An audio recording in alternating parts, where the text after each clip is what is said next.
On August 27, 2024, Christopher Wolfenberger was formally indicted by a Fulton County, Georgia grand jury on charges of murder and felony murder in connection with the death and dismemberment of his wife, Melissa Wolfenberger. Melissa had vanished in late 1998, and her partial remains were discovered the following year, in 1999, in a chilling twist. Melissa was the daughter of convicted serial killer Carl Patton, infamously known as the Flint River serial killer, who took the lives of 5 victims during the 1970s. The case, steeped in both tragedy and infamy, proceeded to Fulton County Superior Court before Judge Rachel Krause, nearly 26 years after Melissa's disappearance. Jury selection concluded in early August 2025, and the trial officially began on August 14, 2025. On the first day of testimony, the prosecution called former Atlanta homicide detective Dale Kelly as its second witness. Detective Kelly, who had taken over the investigation in 1999, recounted responding to the grim scene where Melissa's severed head was first found. During his testimony, he described arriving to find a stray dog lingering near the remains, a haunting image that underscored the brutality of the case. When the prosecution concluded its direct examination, the defense took the floor. Christopher Wolfenberger's attorney, Donald Samuel, began his cross-examination of Detective Kelly, signaling the start of an intense and pivotal courtroom exchange. So a couple questions. First of all, you said something about a dog on the scene. Do you have any reason to believe that that dog had ever moved the skull at all? I believe so. I believe the dog drug it out of the woods. And Or you're just speculating about that? there was a video, VHS recording. Can you stick with the microphone? There was a VHS recording at one time that showed the dog dragging the bag out of the woods. Now, I don't know where it's Dragging at the now. bag with the skull out of the woods? Yes. There was no detectives out there until after the skull was already there. VHS recording. That's a security camera. It's so old. It was Where is the evidence of that? I'm sorry. Has anybody ever had evidence of that? Is that in any police report anywhere? I don't know. Are you just kind of making it up today? No. I've read every report you've ever written, every report every other detective has written. Written. There are reports missing. I don't know why, but there are some reports missing. Have you told the DAs there are reports missing? Yeah. But I mean, Which DA did you tell that there are reports missing? Gentleman here just questioned me Uh-huh. that I had more reports in this file and they're not. And nowhere where's to be found. where's the VHS? I don't know. Did you tell them there was a VHS recording that's missing? You told Yes. Mr. Wilson that? When did you tell him that? The other day when he called me. You told him the other day? Sir? You told him the other day? Yes. Is there a Called reason me you... last week. Yeah. And what else did the recording show? Just that. Did it show how the skull got there at all? Just what I described. A dog pulling it out of the woods. Where from what part of the woods?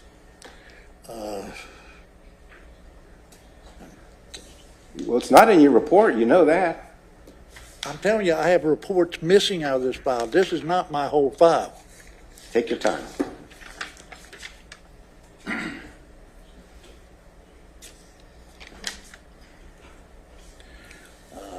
It's from the wooded area where when we returned with the cadaver dogs, it was coming from that area where the other bodily parts were found in the woods. What did the dog look like? Like it was a stray dog. The hair was all matted and nasty looking. Was there any dog hair found on the skull?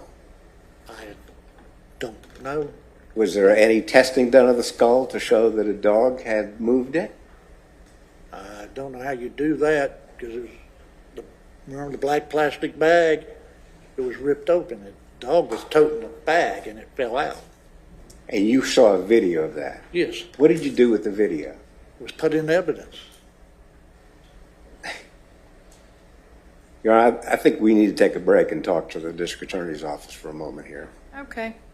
Ladies and gentlemen, I'm going to ask you to step out for just a few minutes. It's 2:21. I'll try and get you back in here as quick as we can. Thank you all. All rise for the jury. During cross-examination, Detective Kelly revealed a troubling detail. One of his original police reports from the investigation had gone missing from the official case file. He further testified that he had once viewed a VHS tape showing a dog dragging a plastic bag, the same bag that allegedly contained Melissa Wolfenberger's skull. But that crucial piece of evidence was also now missing. In response to these revelations, defense attorney Donald Samuel requested that the jury be excused so the attorneys could address the issue privately. Judge Rachel Krause agreed and dismissed the jurors from the courtroom. It's not uncommon for a judge to remove the jury temporarily during a trial. This procedure allows the court to handle sensitive legal questions, such as disputes over the admissibility of evidence or witness testimony, without exposing the jurors to information that may later be ruled inadmissible. These sidebar or closed court discussions are critical to maintaining the fairness of the proceedings, ensuring that the jury's eventual verdict is based solely on properly admitted evidence. It also gives both legal teams the freedom to argue their positions vigorously without the risk of prejudicing the jury's perception of the case or the attorneys themselves. Samuel, that witness has now left the room. Well, I have a couple questions. I'd like to know, first of all, whether Mr. Wilson will either corroborate or dispute that he's been given information about video camera evidence that's lost, his reports that are lost, evidence that they knew that the dog had dragged the skull out of the woods into the road. There's no police report about it, and now it turns out his actual statements are missing, all of which apparently he told the DA's office, none of which even comes close to ever having been revealed to us, ever. Mr. Wilson? If I could respond to this, Judge, because I was talking directly with this witness on this issue. If Okay. allow it. Sure.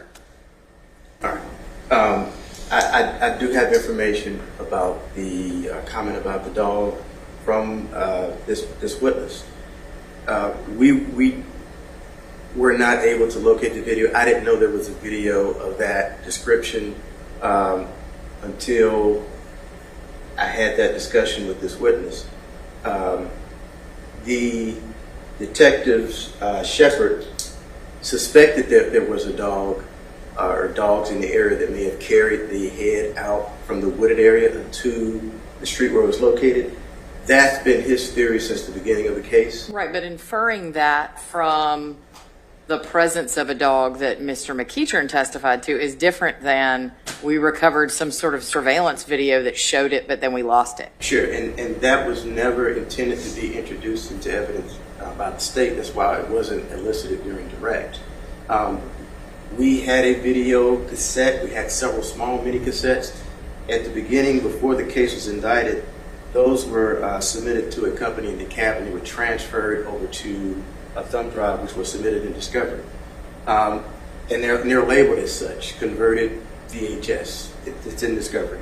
But that's the only VHS cassette that I received from APD Annex. The multiple times we've gone, I don't have a VHS cassette. Okay, hang on. The physical nature of the physical medium in which the state might have it or not have it, I think is less important at this point than does the state have some sort of video that would line up with what this witness is saying he observed, like some digital video recording of that image? I don't. Okay.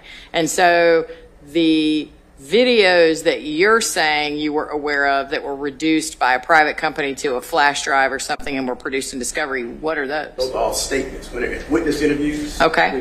which have been turned over. Okay. That's the only VHS cassette that I've seen in this case. A lot of mini cassettes that have also been converted. I only had one VHS cassette. Okay. I appreciate that. Again, I think it would be easy to identify it if it was a VHS, in your possession. But I think more importantly is, does anybody know that such a video ever existed, whether on VHS or anything else? I didn't have a documentation of that in the Detective Calhoun's report. I didn't have documentation of that in Detective Shepard's report.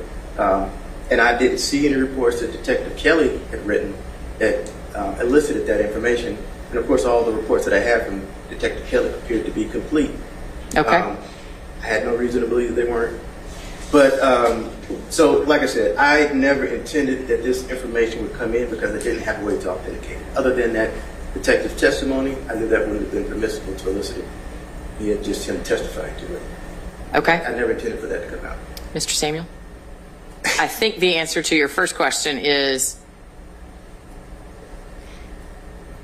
well, actually, to be honest, now that I'm trying to put it in words, I'm not actually sure I'm clear on what the answer is. And that was why I was trying to make the distinction between the VHS and the video. Yeah. Let me explain to you how I see the problem. We have been working on this case, Mr. McDermott in particular, 24 hours a day, 7 days a week for Lord knows how many months at this point. He's been in communication with the DA's office. There's been a lot of open file. And yet apparently they're not telling us about evidence that's lost, about videos that are lost, about their second witness on the stand who's saying he was the chief investigator in the case and some percentage of his reports are lost. Now, either the DA's office says they were oblivious to all of that and they learned that the same time I did, or they've known it all along and didn't tell anybody. Meaning you, us, the destruction of evidence, the loss of evidence that may be important, the loss of police reports from witnesses, right, from a chief investigator from the original crime scene. He says his reports are missing, and nobody's telling us that the witness is just going to, blurt that out on cross-examination for the first time. And, this business about bleach is not in his report.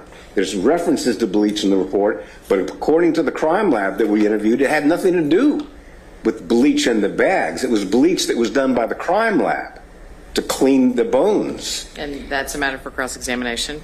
Well, but he's saying, now he's saying, I've got bleach in the bags. There's no report anywhere that says that. And again, that's a matter for cross-examination unless there is some report that has not been provided to you. But I'm going to ask you to put a pin in that for a moment and revisit this with Mr. Fawcett or Mr. Wilson. I'm still not sure I understand the answer to the question, which is, before Detective Kelly took the stand, did the state have an understanding that he believed there were other reports that he had made that were missing, number one, and number two, that he believed there was a video showing what he's described about a dog with a bag in its mouth pulling it into the street, which was containing some body part or other? Two questions. What are the answers to those two questions? Yes, I was providing that information last week when I spoke with him. Okay. And what efforts did you take to determine if such evidence did in fact ever exist and or was lost or in your possession? Well, I went back through the file to see if there were additional reports by Detective Kelly. So the reports from Detective Kelly, I sent him portions from the file that we turned over. I went through our additional discovery. I saw additional reports that were turned over. Similar reports to the first one. They were 1 or 2 pages, so not what he's discussing. But I wasn't able to locate any additional reports by Detective Kelly, and that's been through the several times that I've gone through the discovery. Okay.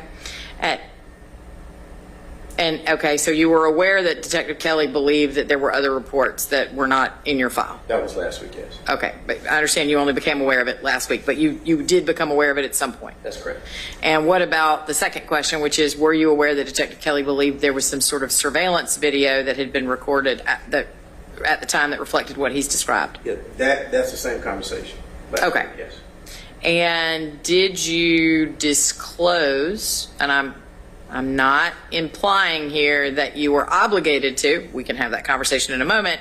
My question, though, is did you disclose to the defense at any time that Detective Kelly believed that there were reports that were missing or that he believed there was a surveillance video that was missing? I did not have that discussion, no. Okay. Mr. Samuel, I think I've gotten the answer to those questions.